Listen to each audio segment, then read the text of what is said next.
Welcome back. We're glad you could stay with us. This is your home of unrivaled journalism.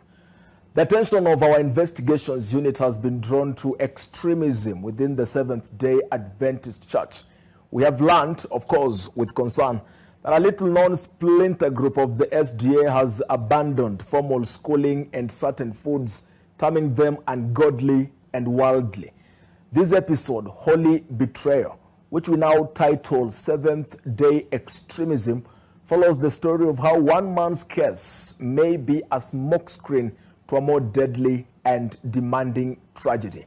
I am Brian Obuya. NTV Investigates begins now.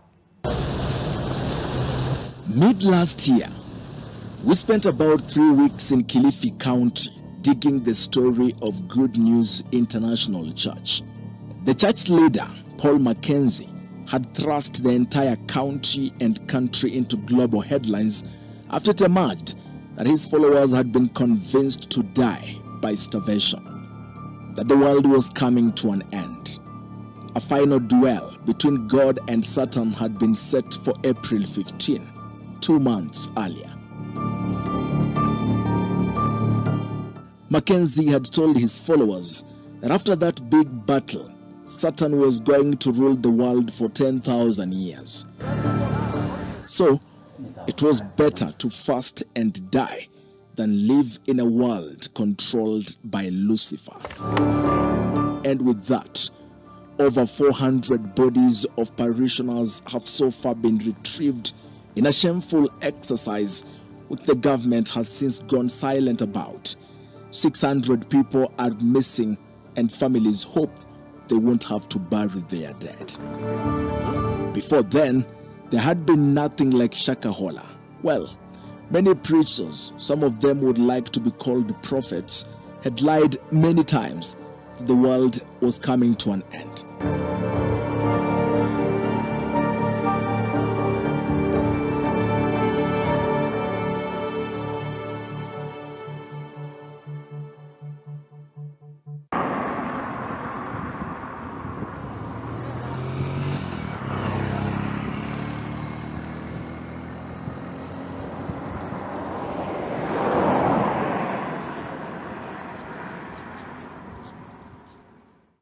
So when I heard of these developments within the SDA church, we assembled a team.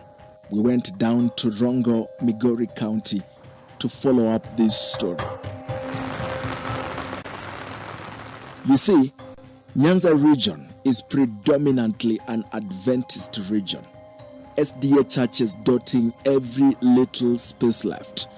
Sometimes you may wonder how many people one church accommodates. And so, these developments were so consequential in an area where almost everyone is a member of the Adventist church. Religion is one difficult topic to discuss or have people talk about. So while trying to piece together this story, so many people gave us their experiences with this newly found denomination in Nyanza, Kenya. But most would rather not go on record for fear of bad things befalling them. Now, a very weird and dangerous cult-like group is taking shape in Nyanza.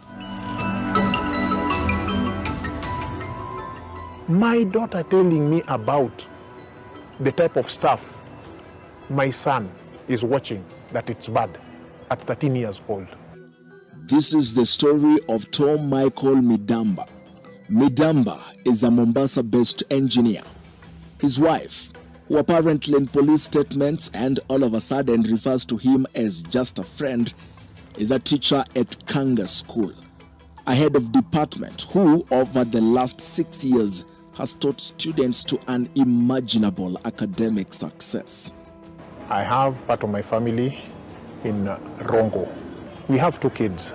A time came when after my firstborn daughter finished her school, that is class 8.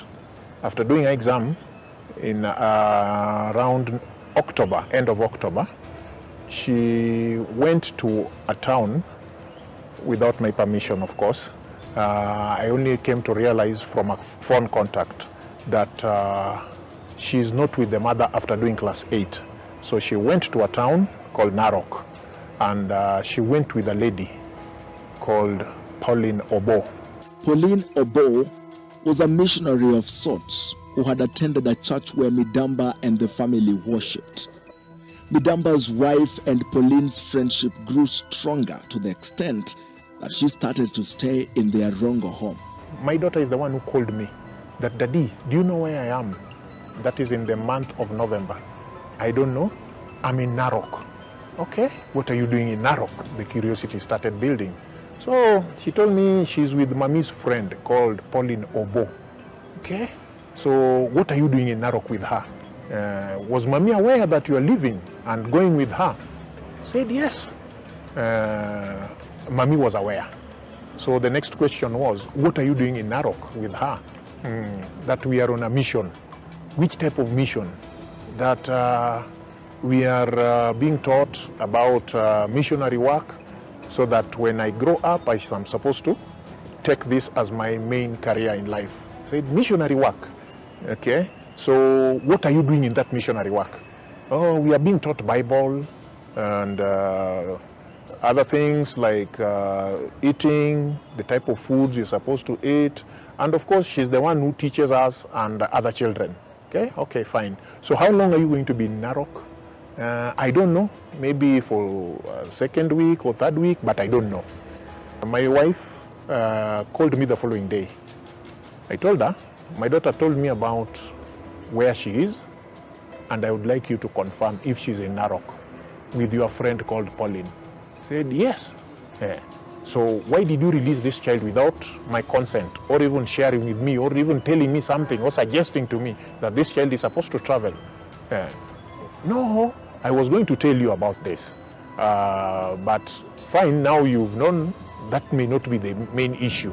But this child, I didn't want her to mingle up because she has done class 8, and I didn't want her to just roam around here doing nothing. She's going to be spoiled." That was then. The wife's response appeared to convince the husband that the holidays were long and the little girl might get lost in bad things. Like many parents do, it was important to keep the girl busy. Come end of November, we were chatting. Sometimes she could reply, "I want to know the status of Noel, and I want to know what is happening." The chats which she had was like, "Noel is feeling cold, please send money, I can buy boots." The next, like, "Can you add a sweater?"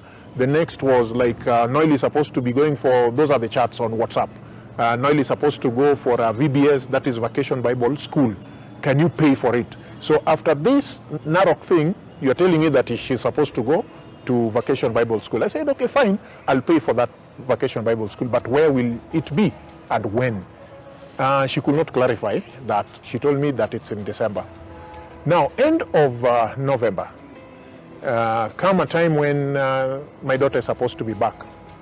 I kept on pressing, "When is she going to be back?" You know, like we tally up. My son was turning 2 years on 4th of December.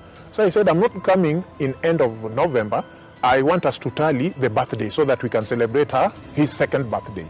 So like, give me a timeline when she's coming so that we can also join and give her some reward or gift because she has done well in her KCPE. Said, "Okay, I'll tell you." When I kept on reminding her, "We won't be home. We are going to Bungoma."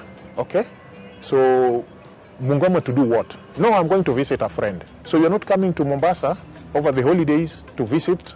I mean, to be together with me?" "No, not necessary. I'll be going to Bungoma and then to Kilifi." That was done in text, WhatsApp text. I said, "Okay, fine." So, like, I did a follow-up. "When is she coming back?" She told me she'll be home over the weekend. That is on one of the weekends towards the end of November. So you can talk to her when she comes home. What happened, the wife decided to switch off my calls, like blocking my calls. So the only mode of communication was on WhatsApp, okay, but not ordinary calls. So I said, now my wife is going underground, or maybe I've done something bad to her, so she has decided like to cut me off. But the main thing was the story of this lady called Pauline, which made us to cut links on communication. The only communication was that WhatsApp. And then I told her that then I'll send money for the birthday in case you won't be there, because that we won't be at home on 4th of December. So I'll go to Migori, and then Migori is where the dad or the father-in-law is. I'll go to Migori, and then after Migori to Bungoma, and then to Kilifi. So who is in Kilifi, you know, like on text? There was no answer towards that, like just Bungoma friend, okay?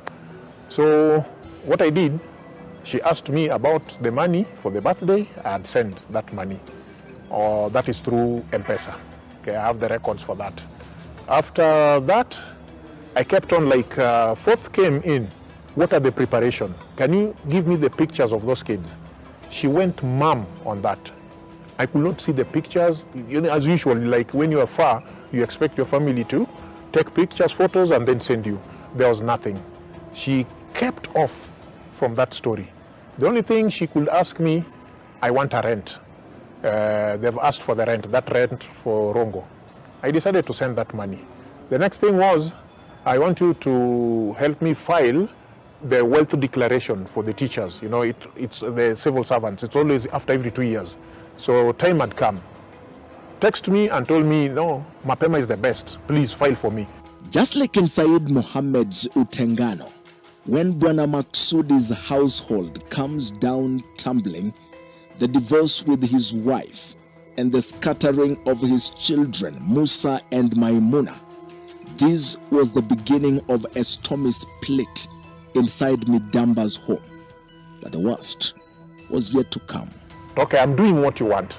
I'll send you the rent, I've done, I'll do the filing, but what about my kids? Can I even see their photos? And if you did a birthday, where is the birthday present or the cake which you baked for these kids? She did not reply me on that. So what I did the wealth declaration. There was no any other communication. That I'm talking about 10th of December.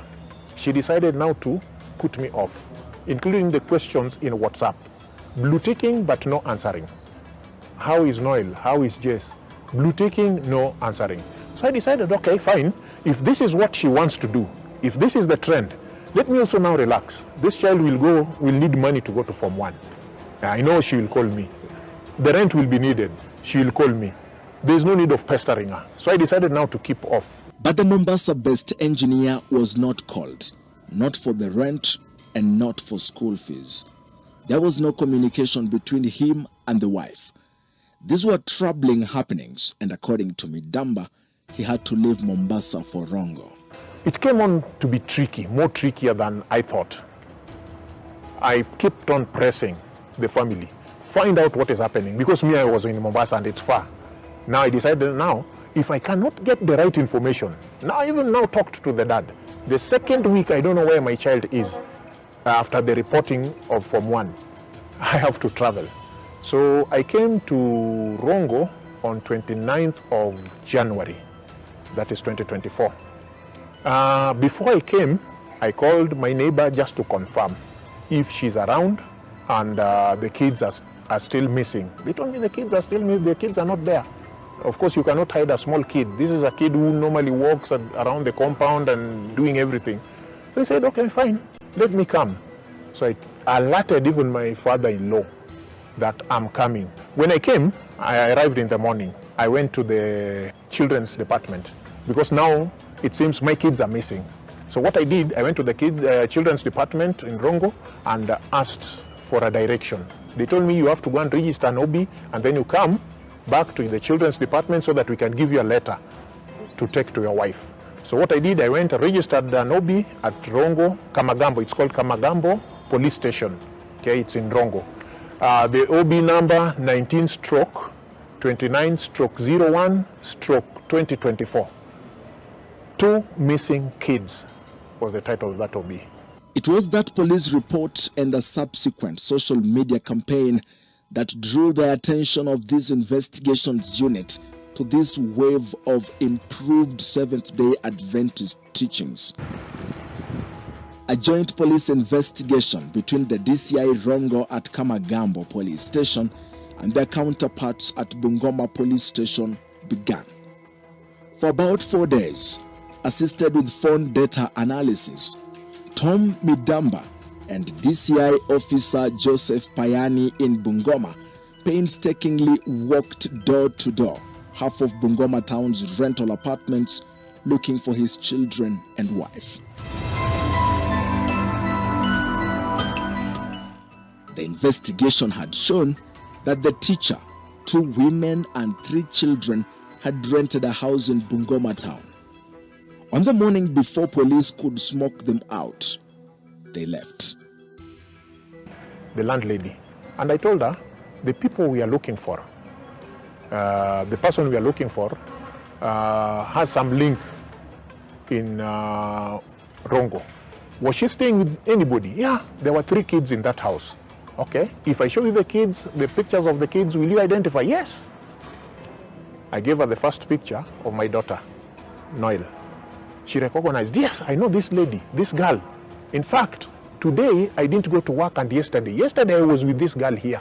The lady narrated like they came here in the month of December and they've just been staying here up to January, and this morning when they left, I had an issue with the lady. So I asked her, where is the did she sign a contract? You know, like it came into my mind again. I want to find out if my wife is the one who signed that contract for that house. I said, yeah, it's Fresh Ramola who signed. While at the house, Midamba had gone for the dustbin. In my own thinking, I was looking for any trace of food because I wanted to know whether my kids have been eating, you know, like leftovers. So that was what came into my mind.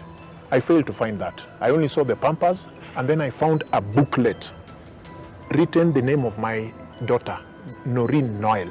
It's a church booklet, drawing booklet where you color, like the pictures of Jesus, what you color. It was a colored book. This book, I'm the one who even printed and brought it to Rongo.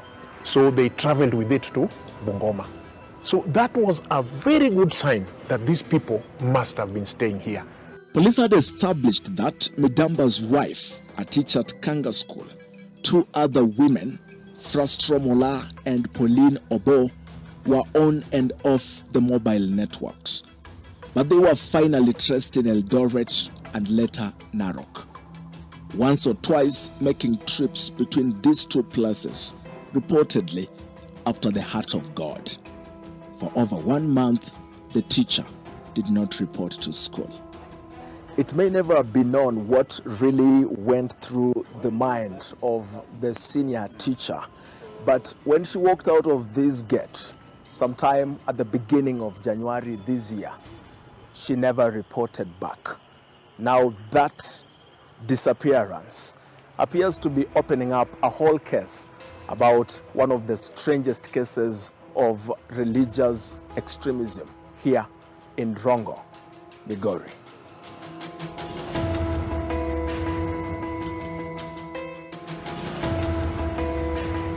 Within that month, police had been doing a lot more to arrest these women and at least understand the mystery of the God they served. It was not until detectives threw in a plan to trap Midamba's wife that she emerged. Through the landlord of her apartment, she was told the husband was set to vacate the next weekend, which was 2 days away. With that information, the missing teacher and her father had arrived at the Rongo house with the missing boy to vacate. Police pounced on them. For the 13-year-old, a lady friend who is a teacher in Homa Bay. So this lady, who had also seen it in social media, called me at 2. Like, Baba Noel, you know, like at 2, you know, when people are sleeping. Baba Noel. Mi naona Noel hapa, Narok. Kwani kuna nini inaendelea? Namuona, wacha nimfuate. There were 2 ladies from Nairobi and they were coming back to Homa Bay. At night, 2 a.m. in Narok. Okay? she's calling me, talking to me, and chasing the girl. Noel, kuja hapa, nataka kuongea, we njoo hapa. I said, okay. So I could hear the conversation. Of course, I recorded the conversation too. NTV is in possession of the 15-minute dramatic phone call during the capture of the couple's teenage daughter. Yeah, ninaongea na Noel, umesikia sauti yake? Yeah, ndio, ni Noel. She's Noel. She's Yes. Noel, eh. She's Noel, but she's in uniform. So it's true anaenda shule. She's in uniform. But this is Noel. Nimeshaambia watu she's a lost child anatafutwa. Sasa huyo mama amekuja na yeye. Amehepa na yeye kabisa. Sijui ameenda wapi. But bag iko hapa. I can do a photo of the bags. Bags zao ziko hapa. Mpaka ya huyo lady. Nilikuanga ni bag ya Miriam ilikuanga papo na green. I don't know whether you can remember the bag. But let me do a photo of the bag. I wish ningefanya. Do it. Miriam ingeno say yodi. Omake enegi ne police. Mtoto ana travel on, mtoto ameshakatiwa tiketi ya easy coach. Kwenda wapi? Alata wa watu. Ndiye anamkatia, ameshalipa pesa, bag yake pia iko hapa. Sasa sijui mimi nitapata polisi wapi washike huyu mtoto. But I'm traveling to Migori. Ninapokea gari ya gala. Where is that? Ah? Where is that? It's in Nairobi. Nairobi. Yeah. When did you join that school? It was in 23rd of, I don't know, January, 23rd, 24th, I don't know. Okay. Were you on after mama mlikuwa mnatoka wapi? Midterm. Midterm. Na huyo mtu ulikuwa naye ni nani? Teacher Priscilla. Priscilla. Ni teacher wa wapi? Mimi namwitanga tu hivyo tu. Okay, na alikutoa wapi? Inakaa Ruth. Alikuwa huko Narok kwa rafiki yake. Kwa rafiki yako? Na alikuwa anafanya nini huko? Sijui. Naye amekupata wapi?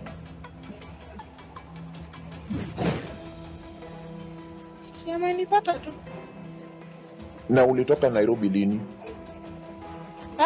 Ulitoka Nairobi lini? Si leo. Na ulikuja na nani? Si peke yangu. Peke yako? Na huyu mwalimu ulimpata wapi? Mimi nimekuja hapo kwa hizi coach, nikapigiwa na Efi, akasema nikifika Rongo ananichukua alafu ananipeleka kwa babu. Na ndio nakuuliza, huyo Narok ulienda kufanya nini kama ulikuwa Nairobi? Huyo mwalimu wa hiyo shule hakulipa pesa yote. Sasa nilipa gari yenye inakuja inafika Narok, na tena nachukua nyingine Narok ndo ninaenda Rongo. Mwalimu wa hiyo shule yenu ama shule gani? Hiyo shule yetu. Na huyo mwalimu principal anaitwa nani? Mamoli. Mamoli. Na huyu teacher alijua unakuja hapo kivipi? Huyu teacher umekutana naye Narok? Si aliambiwa. Aliambiwa na nani? Aliambiwa na nani? Na Mamoli. She managed to grab the girl. Noel, unafanya nini hapa Narok? Unafanya nini? She did this to the other lady whom she was with in Narok. I didn't know that lady. So the girl, like, ebu ongea na baba yako, unafanya nini hapa? Gives me, hello, daughter, what is happening? Where are you? I'm in Narok. What are you doing in Narok? No, nimetoka shule na tuka kuja kupanda basi. That is what that lady did. That is how I found my girl. Even with his children and wife found, it was not the end of the problem. We visited Rongo Success Academy, where the management has lost at least 6 pupils to some weird Christian teachings linked to the Seventh-day Adventist Church. Several teachers here at Rongo Success Academy have admitted to losing so many students to these sects. Now, many of them have refused to go on record. Actually, all of them have refused to go on record for fear of the consequences that follow it. You know those things about institutions and their owners. They don't want to go on record about the issue of those students and what has been happening. But close to about 5 of their students have disappeared, come back to school, and disappeared again. Now, you must remember how we began this story by a recap of how Shakahola tragedy unfolded. I'm asking you to remember that because the teachings of the church, said to have been started somewhere in Nyawasume, Rongo, have very clear similarities to what Mackenzie taught his followers. They are challenging formal education and now believe in learning at home. They believe in strange aspects of fasting and foods they think are Babylonian, whatever that means. I'm an SDA by religion. I have a different feeling that the teachings which are in this church, not SDA, this is not SDA. And if it's SDA, it's offshoot. They don't want to be identified. Like their teachings are underground. They are not open. They keep on changing their numbers. You cannot find exactly where they are and who they are worshiping and the type of their worship. When it comes to food and dressing, they are funny. My wife changed her system of dressing. One, short hair. She used to plait. She decided not to plait, just to keep her short hair. On dressing again, she is using long clothes. In another place, I discovered that she burnt all her trousers. They are not supposed to watch TV, like news or anything happening there, not even to use a radio. When it comes to food, there's a lot of fasting, and they are very particular in terms of food they're using. They don't actually eat meals in the evening. They only eat in the morning, and come evening, they don't eat. Even the young boy, I was told that the young boy was drinking only cold things. I wasn't the only one concerned by the developments in the Adventist church down in Rongo. In the course of our investigation, I realized that someone had made a long post on a former Jomo Kenyatta University Seventh-day Adventist WhatsApp wall. That person was Mr. Duncan Onyango, a lecturer in the Faculty of Chemical and Biological Systems Engineering at the Technical University of Kenya in Nairobi. The post was about Midamba's family and the introduction of questionable teachings within some SDA churches. The reason I was not so surprised about it is because it's something we have come across. Yeah, in the university environment where I work, there is something that is not new. Yeah, in the university environment where I was a student before, we have had similar cases. In my own home, I have also had similar cases in drawing from the local church where my parents attend. So I wasn't as much surprised as somebody who is hearing it for the first time would be, because it's something that is a reality that is now happening. And not only within, maybe the surprising thing is that people now hear this within the Adventist church, but the issue of religious radicalization is something that cuts across. We've seen Shakahola, we've seen these other cases, but now maybe what surprises people is that now they also see this within the Adventist church, and now they are seeing it it's becoming more prevalent, and the impacts are more pronounced than what used to happen before. We've had cases of Reformed Adventists even before, people who call themselves Reformed Adventists. They believe in some extreme, what people may call extreme teachings. Some people may brand them as offshoots, but it's been something that is contained within the church. It's just been happening internally. But now we are seeing it's coming to the limelight because it's now happening. It's more prevalent. Many more people are falling victim to it. And it's now getting to the public domain that it's something that is happening across, and no church, no particular congregation is safe it can also happen even within the Adventist church, where you are, like the story you are highlighting. Still in Rongo, I took the questions about this newfound light to a pensive and evasive Charles Nyakure. He is the president of the Ranen Conference. In SDA, that should be the pastor of pastors, the highest level of consultation within Rongo and churches that fall under him. We have schools, full primary school. We have secondary school, full secondary school. We have hospital, full hospital where the admission, inpatient are there and outpatient are there, and doctors. So we cannot conflict what we are doing. This group that you are speaking about, I've heard about it, but I've never connected with them. I don't know them.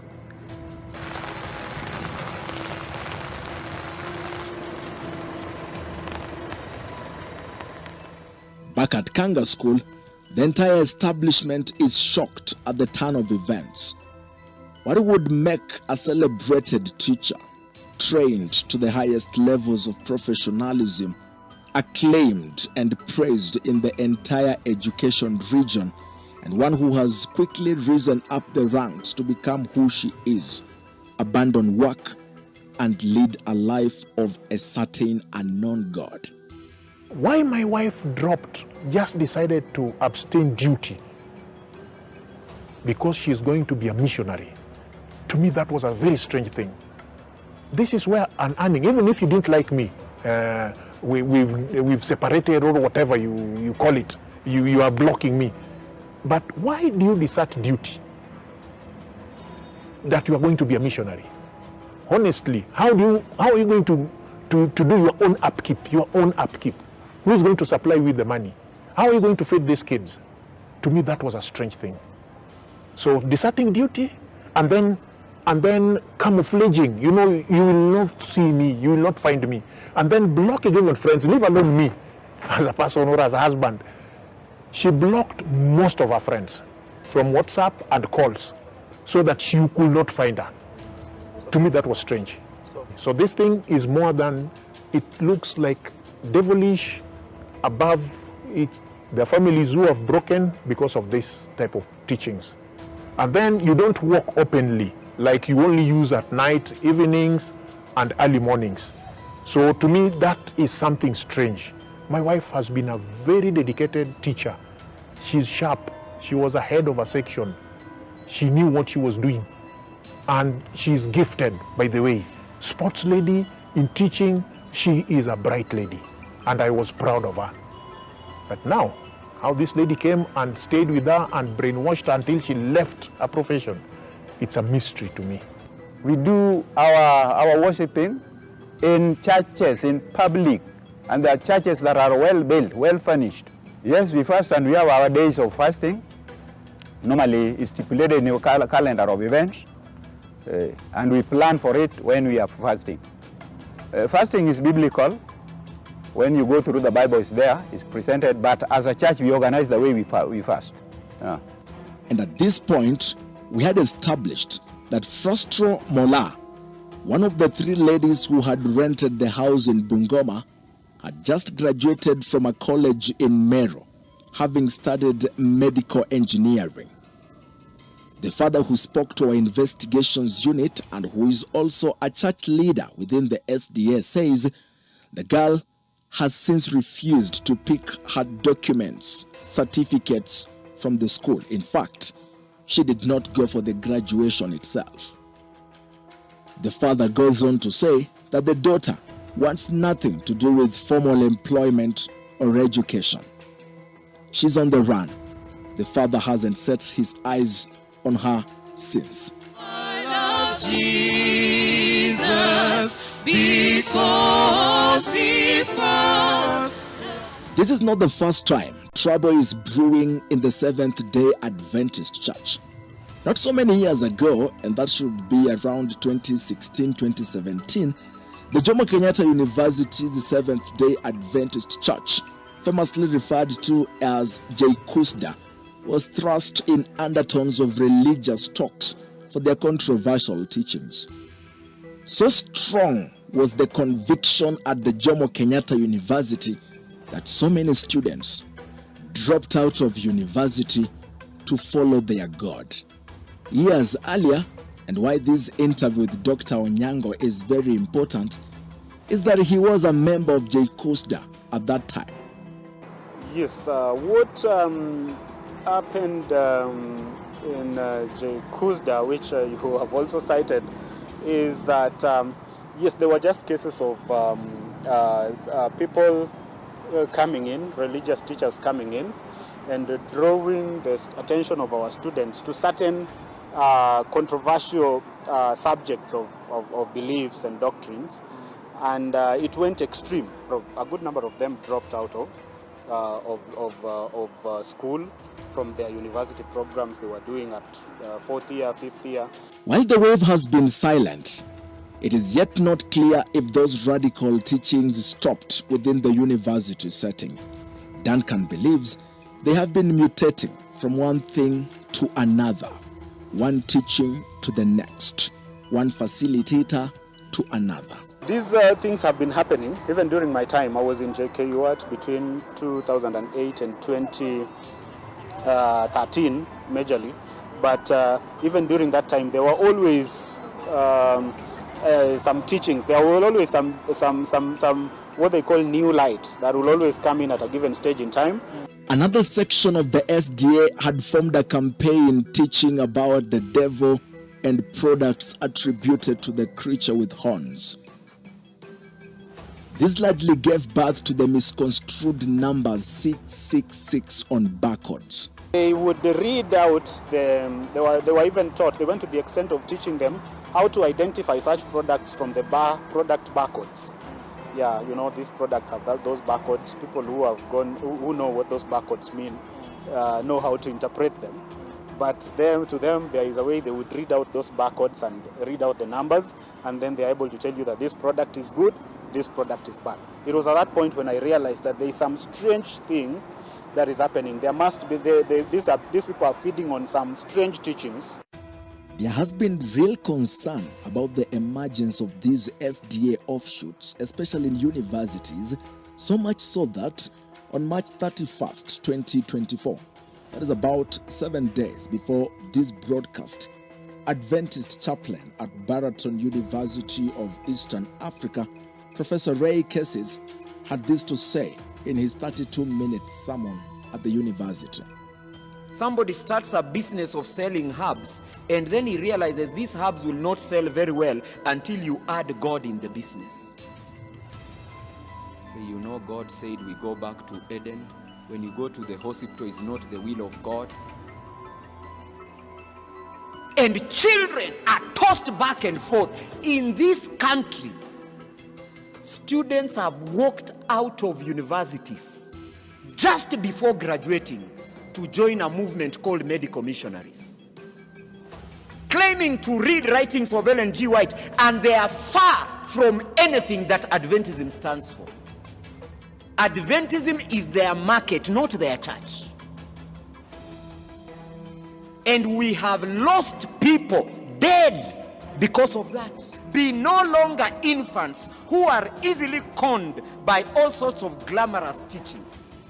Somebody comes up with a teaching and says Jesus is coming in 2022, the Elijah movement. The Bible clearly says nobody knows the day nor the hour. When you are an adult, you don't even give that a second thought.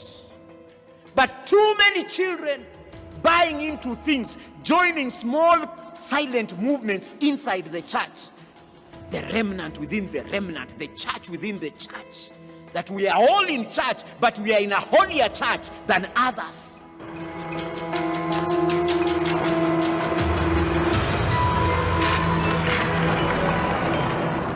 Back to the 3 women and children in Rongo.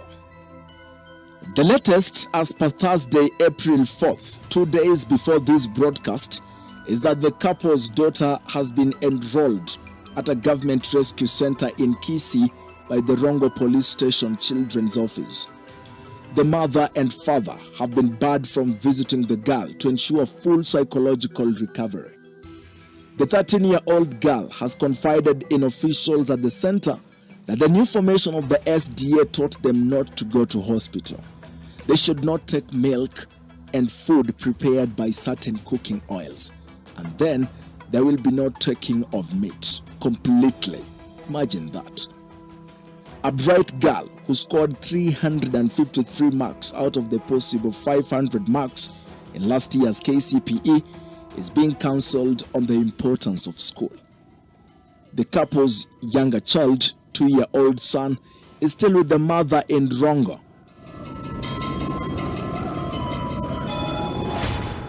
Midamba's wife has yet to return to school at Kanga, where she served for 6 years, heading the Swahili department. And then in Mombasa, a fiery legal battle for the custody of the children is in the offing at the Mombasa High Court's Family Division. After weeks of being off-radar, the 3 women have gotten in touch with NTV, seeking that we postpone the airing of the story to accommodate a response from them.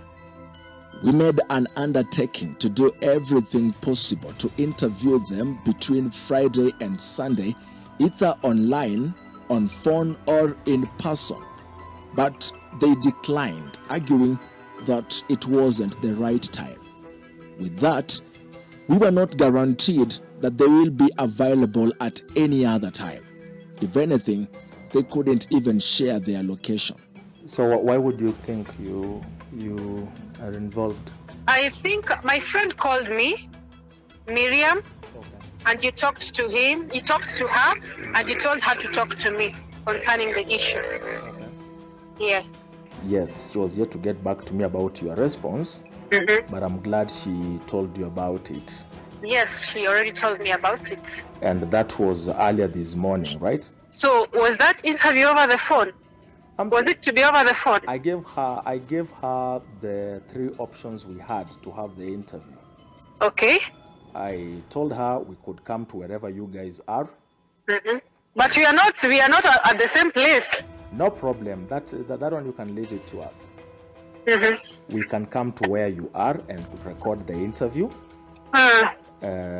We could record your interview online, or we could as well talk to you on phone.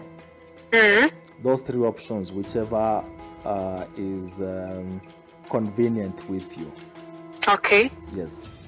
But all I can say is, as for now, before you interview me kindly, yes, whatever concerns me, when that time comes that you will interview me, I will tell you everything. So when do you wish that we could interview between today? I will between today.